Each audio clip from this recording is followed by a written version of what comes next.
Hola, boas. Para presentar o noso entrevistado de hoxe, poderíamos facerlo lo de sempre. Teríamos que comenzar a contar brevemente da súa trayectoria e así dicir que naceu na Coruña e que aprendeu a tocar a gaita e logo hoxe é multiinstrumentista e a súa especialidade, claro, é a pandeireta. Teríamos que nomear lendas musicais con quen estivo e das que participou, como Berrogueto, a Cada Canto, e así a Guadi Galego, e Xosé Luis Romero, Guilherme Fernández. Os seus concertos, premios, tamén, como o Martín Kodax, recoñecementos polo mundo. Probablemente todo iso xa o saibades, e sobre todo se elexiches esta canle. Inda que penso que é máis axeitado dicir que se escoitas unha das súas cancións, estás escoitando unha obra da Ourivaría, non? Que cada unha delas levou anos de investigación por las aldeas da súa terra, da nosa terra, que cada unha madurou por anos, que a súa voz e o seu son son inconfundíveis.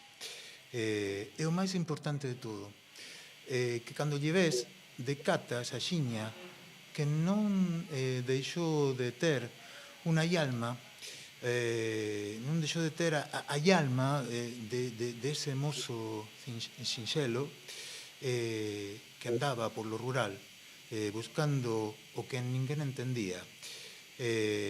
Hoxe, dende hai tempo, o seu nome é música, é sinónimo de música, é música, música galega. Xavier Díaz con nós. Como estás, Xavier? Moi ben, feliz, encantado de falar contigo, de estar con vos. Grazas, é unha ledicia terte aquí nesta primeira entrevista. Xavier, imos facer algo que falar un poquinho máis de que de tus orixes. Se chivas por las aldeas, por lo rural, por as vilas, se non che coñecen, a primeira pregunta que fai unha galega, un galego é e ti de quen ves sendo? Ti é o neto de Obdulia, non? E que respondes? Pois sí, son o neto da Estanqueira de Irís, un barrio da Coruña. Fundamentalmente, quizáis, eu creo que quizáis ese sería o calificativo máis aquelado ou máis asustado, porque é tamén polo que me coñece a maior parte da xente que dos meus coetáneos, da xente que estudou comigo, dos meus amigos da infancia, dos meus amigos do instituto, sí, da xente do barrio coñéceme como fillo da Estanqueira, o neto de Obdulia do Estanco, a Estanqueira de Irís. Así é. E esa relación coa tua avoa é un selo tamén, non? Todo o que se precie de ser galega ou galego sempre fala das súas avoas e os seus avós. O que se precie, dixen ben. Ese pulso que é o que che levou a facer esas colleitas musicais e antropolóxicas e sociais por las aldeas, cas vellas e os vellos, cando ti eras mozo. De onde veñe ese pulso? Por que esa inquietude Está claro que do traballo musical, pero ese non é o pulso verdadeiro, ese é o obxecto, non? Sí, a ver, resumindo, en realidade, no mesmo estanco, no mesmo lugar, no mesmo berce, na mesma patria pequena, ali en Eirís, eh, o meu avó, o home de Obdulia, que se chamaba Constantino, Constante, era un tipo moi melómano. E el tivo non sei, a lucidez ou o maravilloso desexo de que un dos seus netos tocara ou de que os seus netos estiveran vencellados á música tradicional galega. Entón, díxolle aos meus pais que si eles me apuntaban unhas clases de gaita, que el me compraba o instrumento, que me compraba a gaita. E así foi. Así que dende aí hai un periplo. eh, a gaita chega á miña vida, é o primeiro instrumento que chega tamén á miña vida, empezo a tocar e o feito de tocar me fai transitar por diferentes agrupacións folclóricas, asociacións culturais de base, sociedades, asociacións, e acabo recalando nunha na Coruña que se chama Xacarandaina, que tamén ten un grupo de baile tradicional amateur, pero digamos que amateur na concepción, porque non éramos profesionais, pero bueno, que se tomaba isto da tradición, do folclore, etcétera, con moita seriedade e con moito, bueno, con moita excelencia, diría eu. E aí en ese grupo, despois de entrar en ese grupo, aproximadamente aos 19 anos, 20 anos, é cando por primeira vez, nunha fin de semana, o seu director, Enrique Peón, me propón viaxar con eles a unha das aldeas a facer unha grabación. E ese é o primeiro impacto que eu recibo dese mundo. É dicir, o primeiro impacto que recibo, ou a primeira vez que eu son consciente de que o folclore é un ser vivo, un elemento que todavía está vivo, que non está morto, que non forma parte única exclusivamente do ámbito literario, dos cancioneiros ou das grabacións antigas, etc., en ese momento. E iso provoca en min un impacto moi grande. E a partir de aí, pois eu dedico aproximadamente 2 décadas da miña vida a sair polas aldeas dunha maneira bastante frecuente e bastante intensa. E como che veían os teus amigas, amigos, os teus compañeiros, que non é normal isto, imagino que che dicían, non? Non, os coetáneos, os meus amigos do instituto,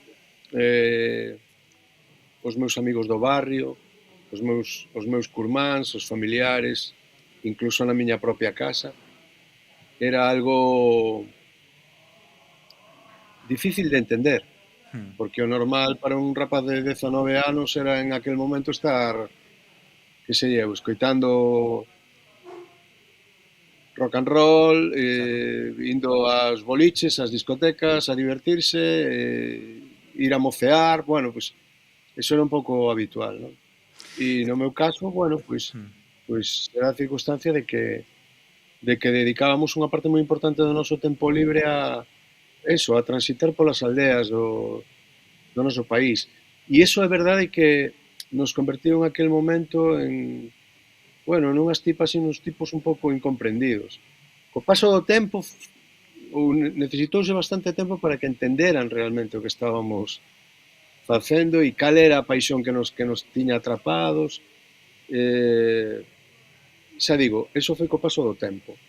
Pero de todos os xeitos eu congratúlome de ter tomado aquela decisión e transitado e viaxado por aquela universidade tan maravillosa. E ti dixeches en unha entrevista tamén que tiñas unha dependenza, esa foi a palabra que utilizaste, ca esa escola musical. Que atopaches nese momento? Cobiza? Que foi o que atopaches? De que te liberaba, entón? Porque se dixeches que tens unha dependenza diso, estabas apartado do outro lado, non? Non entendo moi ben como o Claro, sentido da pregunta. dixeches que tiñas unha dependenza esos grupos que cando tiñas 19 anos e iso. E que encontrabas, alén da música, neses grupos? Que era protección, pertenza, identidade, respecto? Que foi todo Eu iso creo en que, sí? mira o que che digo, creo que todo eso ven despois, a posteriori. Mm, Eh, eu vou descubrindo todo eso, a pertenza, a identidade, eh, probablemente a posteriori. O primeiro que busco é curar un,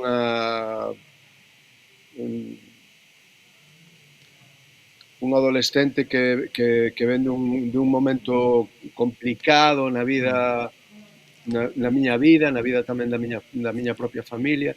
O meu papá traballaba nun asteleiro en Astano, na ría de Ferrol, e unha das reconversións industriais do sector naval se levou por diante a miles de traballadores, o meu pai foi un deles, e como que tivemos que resetear a nosa vida e empezar a nosa vida outra vez de cero cando, bueno, pues cando papá tiña casi 40 anos ou por aí, eu tiña 20, no, 20 no, tiña 14 ou unha cousa así, 14, 13. E entón o que atopei nas agrupacións folclóricas, fundamentalmente Sacarandaina, foi un salvavidas, sabes?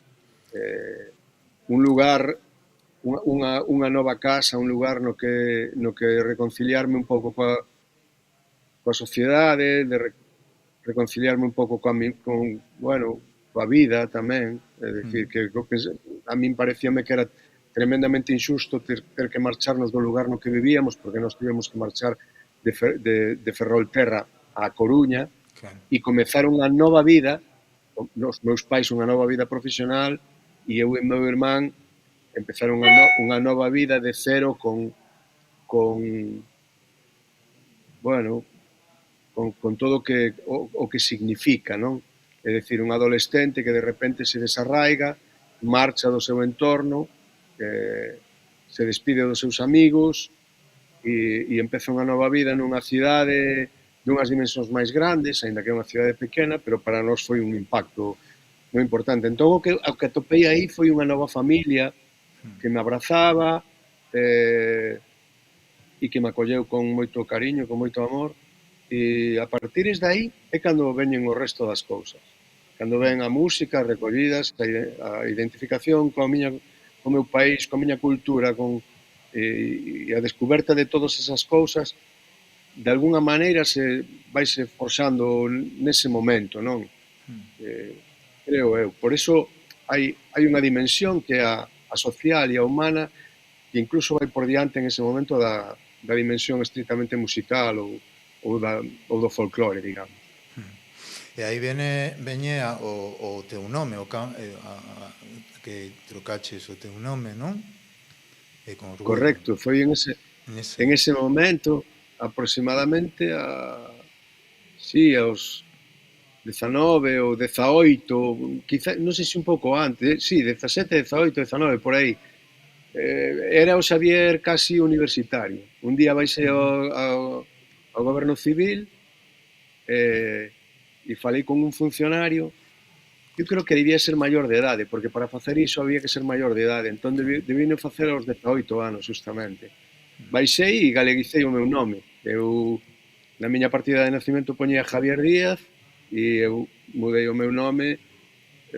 Recordo perfectamente ter falado co funcionario e pedirlle que puxera, ademais, con B.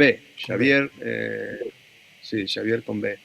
Con B larga, como din ustedes. Claro, e non con V, para todos. E non con V, sí. E así quedou, é dicir, así quedou. Esa foi unha desas, sí, quizás unha desas decisións que me fan lembrar, bueno, que de alguna maneira empecé a ser consciente da miña pertenza a unha sociedade, a un país diferente, con unha cultura diferenciada, con un idioma maravilloso. Sí, foi así. É importante isto aclararlo, sobre todo na historia dun artista, que moita xente pode pensar que cambiou uno por trocou uno por un pseudónimo que molara máis, non? Sí, Non é o caso, é unha cuestión de orgullo aquí, non? E imos, vou levarte para outro lado, pero voltamos un pouco coa tua aboa, Obdulia. No teu último, imos facer algúns puntos de contacto, no teu último disco, dixeches Axúdame a sentir, que era o que che dicía a tua aboa, correcto? sí, Obdulia, sí. Obdulia, cando che dicía, para que che dicía Axúdame a sentir? Que cousas En lembras? realidade, últimamente conto moito iso nos concertos, porque fundamentalmente estamos tocando temas deste Sí, álbum. claro. A miña avoa dicíao dunha maneira retranqueira, de unha maneira irónica, como ben saberás. Sí. A retranca é un elemento prácticamente de autodefensa dos galegos e das galegas. Empregamos Sí. a retranca un pouco para defendernos un pouco de todo, diría eu, non? E a miña avoa dicía isto nun contexto moi doméstico, cando pasaba calquera tipo de pequeno accidente ou suceso doméstico, fundamentalmente. O sea, fervía a pota do caldo e salía o caldo por fora, e entonces ela dicía retranqueiramente: axúdame a sentir, Xavieriño, axúdame a sentir. Como pedindo unha especie de auxilio en esa pequena catástrofe ou ese pequeno desastre. Ela dicía con esa retranca e esa casi diría en clave, non sei, de humor, pero a mí me pareceu que a frase encerraba algo moito máis metafóricamente poético, non? É dicir, axúdame a sentir. E quizáis as cineastas, as dramaturgas, os actores, as cantantes, os instrumentistas que tocan calquera instrumento, as pintoras, procuramos iso. Intentamos axudarlle a xente a sentir. Me parecía bonito, me parecía esa metáfora moi chula, non? É fermosa. E así quedou, sí. Sí, precisamente das cousas que contas nos recitais, hai alguna que é un punto de encontro. Aquela vez que viñeches, ou a última vez que viñeches, cando diste a túa masterclass da pandeireta, non creo que lembres, achegueime a ti uns segundos e conteiche que o meu neno aquí vai deitar todas as noites coas túas cancións. Sí, non? Lembra, sorprendiches. Penso que unha canción gravada é un paxaro que ti soltas, non sabes onde termina, non? Onde remata. Ti es consciente disto, non? Esa canción, o Alalado Sebreiro, Que que bonito. cantas e que teñe unha historia que ti contas nos recitais, que gustaríame moito que repitas aquí, é a primeira canción que aprendeume a miña avoa, precisamente. Wow. Contanos un pouco da historia desa canción. Bueno, o Alalado Cebreiro é unha peza do repertorio tradicional galego que eu xa tiña escoitado anteriormente, non? Pero se dá unha circunstancia e que eu non tiña, por certo, abordado. Era unha peza que eu non tiña no repertorio, nin tiña feito ninguna versión da canción, ni nada polo estilo. Pero hai uns anos, aproximadamente hai 3 anos ou 4, non sabría dicilo con exactitude, houbo un aniversario, houbo unha exposición, realmente houbo unha exposición de Picasso, sobre unha parte da obra de Picasso na Coruña. A exposición estaba vertebrada ou fundamentada no paso de Picasso pola Coruña. Houve un Pablo Picasso moi adolescente, o primeiro pintor, é dicir, as primeiras obras de Picasso as fixo aquí na Coruña. Estudou Belas Artes, ou empezou a estudar Belas Artes, non sei se rematou na Coruña, tiña, creo que, non sei, 13 anos, 14, unha cousa así, non acordo con certeza. E, bueno, houve unha exposición con un comisariado e o comisario se puxo en contacto comigo porque tiñan unha información da filla de Picasso, de Maya, creo que se chamaba Maya, efectivamente, e esta Maya, nunha grabación, confesou que o seu papá, Pablo Picasso, para adormecela durante os bombardeos da Segunda Guerra Mundial no asedio de París, que lle cantaba unha peza galega a ela para adormecela. E a peza era o Alalá de Febreiro, algo tremendamente curioso.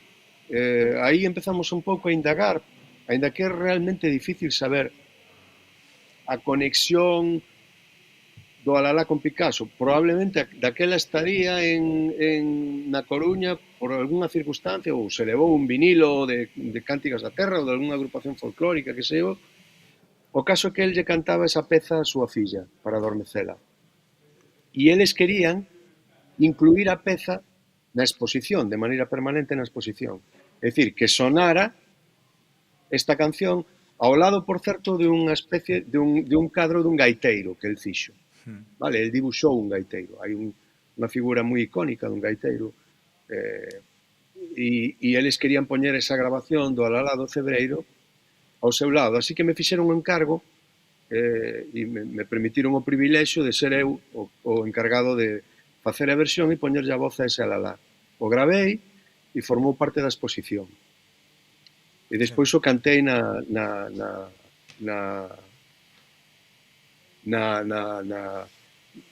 apertura da exposición.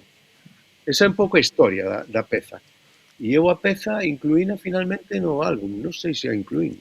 Sí, na última canción. No Axúdame a sentir. Sí, correcto. Vale. Esa é un pouco a historia, o periplo da canción. Sí. É a favorita do meu neno. Por iso che digo, mentre ti durmes ali na tua casa, e penso que durmes, non sei,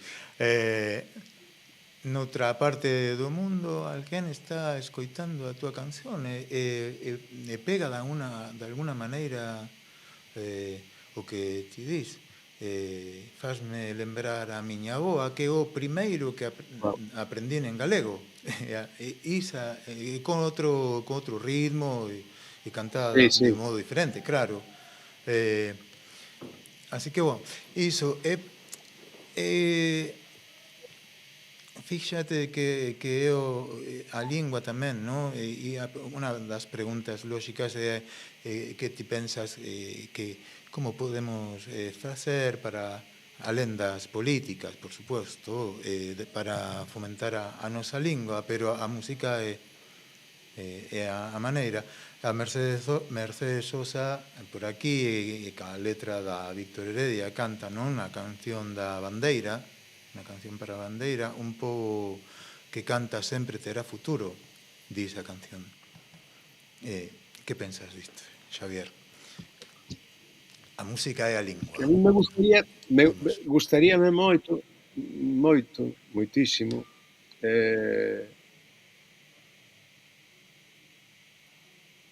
que o idioma continue vivo no noso día a día. É o idioma no que me comunico co meu fillo Xocas, é o idioma que fala na súa escola, por sorte todavía. Somos conscientes do momento que vive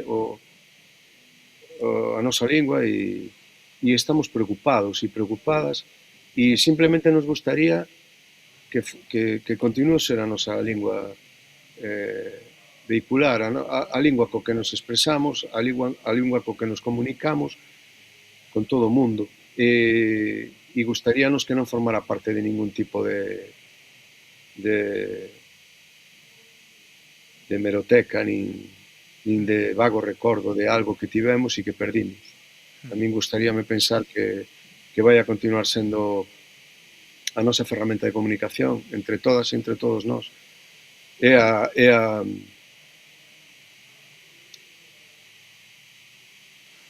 O diamante máis bonito, a cousa máis maravillosa que posemos as galegas e os galegos é o noso idioma. Sí. Entón, sí. provocaría, creo que, non sei, a mí me provocaría moitísima tristeza pensar que se vai a quedar no ámbito da literatura ou da música, etc. Eu estou convencido de que me provocaría unha tristeza enorme. A min, e por extensión a outra moitísima xente. E despois me parecería unha traición enorme ao legado que nos deixou tantísima xente. Moita xente. É dicir, os nosos avós, as nosas aboas, os que loitaron pola defensa do idioma, etc. Entón, bueno, espero que continúe vizosa, viva, no noso día a día. Eso é o que máis me gustaría. Para que teñas un pouco de esperanza, por aquí hai un chisco diso, non? Brota por outro lado. Tamén, porque hai moita xente que fala, é como pode, non? Que fala a lingua, que recolle esas bandeiras.